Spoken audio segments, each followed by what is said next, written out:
Praise the Lord. सबको जय मसीह की। एक और बार स्पिरिचुअल मॉर्सल्स में मैं आपको स्वागत करना चाहती हूँ। परमेश्वर के वचन में भजन संहिता पहले अध्याय में हम पढ़ते हैं एक वृक्ष के बारे में।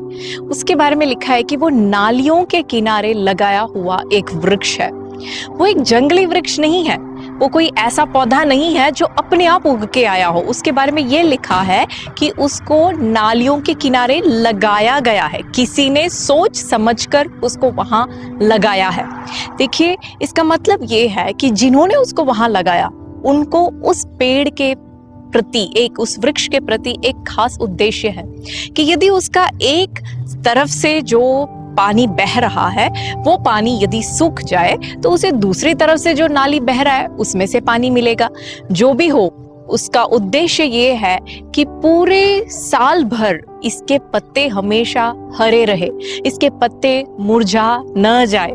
यदि ऐसा हो तो इसके लिए जो समय नियुक्त किया गया है उस समय में ये फलवंत होएगा, ये फल उत्पन्न करेगा। यही है उसको लगाने वाले का उद्देश्य। भाई और बहनों, हमें परमेश्वर ने जिस स्थान में लगाया है उसके पीछे परमेश्वर का एक बहुत बड़ा उद्देश्य है, जहां से हमें शांति मिलता है। जो हमारे भाई बहन जो हमें शांति देते हैं या जिनसे हमें एक सांत्वना मिलता है, यदि वो हमसे बात करना छोड़ दे, यदि वहां से हमें शांति मिलना कम हो जाए, तो किसी और को प्रभु खड़ा करता है। क्यों? ताकि सही समय पे हमारे लिए जो नियुक्त किया गया समय है उस समय में हम फल उत्पन्न करें। वो परमेश्वर का हमारे लिए उद्देश्य है। लेकिन ये सब हमारे जीवन में सिर्फ तभी लागू होगा जब हम उस पहले आयत में जिस व्यक्ति के बारे में लिखा है उस प्रकार हम जिए।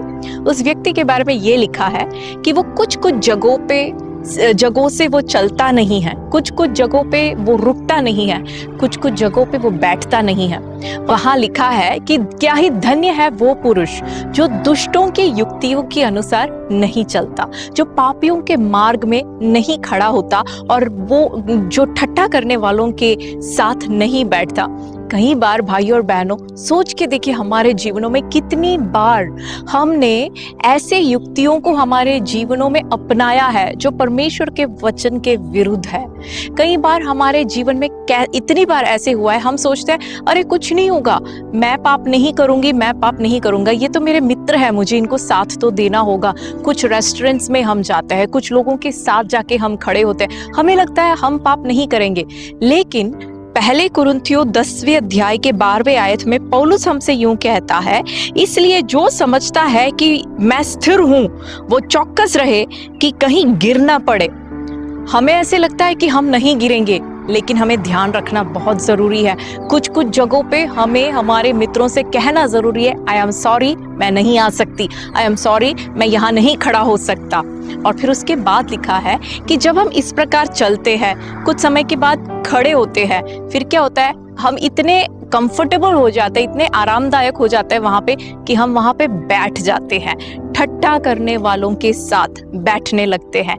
जब ऐसा हमारा लाइफस्टाइल हो जाता है तो कई बार हमारे जीवनों में परमेश्वर के जन, परमेश्वर के दास लोगों के खिलाफ ठट्ठा करने में हमें कोई शर्म नहीं आती। हमारा लाइफस्टाइल ऐसा बन जाता है। भाई और बहनों, हमें अपने आप को जांच के देखना जरूरी है। परमेश्वर के बच्चे होने के नाते हमें प्रभु यीशु ने डिसाइपल्स होने के लिए, उसके चेले होने के लिए बुलाया है। डिसाइपलशिप का मतलब उसमें एक डिसिप्लिन होना जरूरी है। हमें बहुत सारे एरियाज में हमें चौकस रहना जरूरी है। आने वाले दिनों में एक डिसिप्लिन्ड मसीही जीवन बिताने में प्रभु हमें से हर एक व्यक्ति को मदद करे। मैं आशा रखती हूँ कि हम सब प्रभु यीशु के डिसाइपल्स होके जिए। प्रभु आप सबको आशीष दे। God bless you.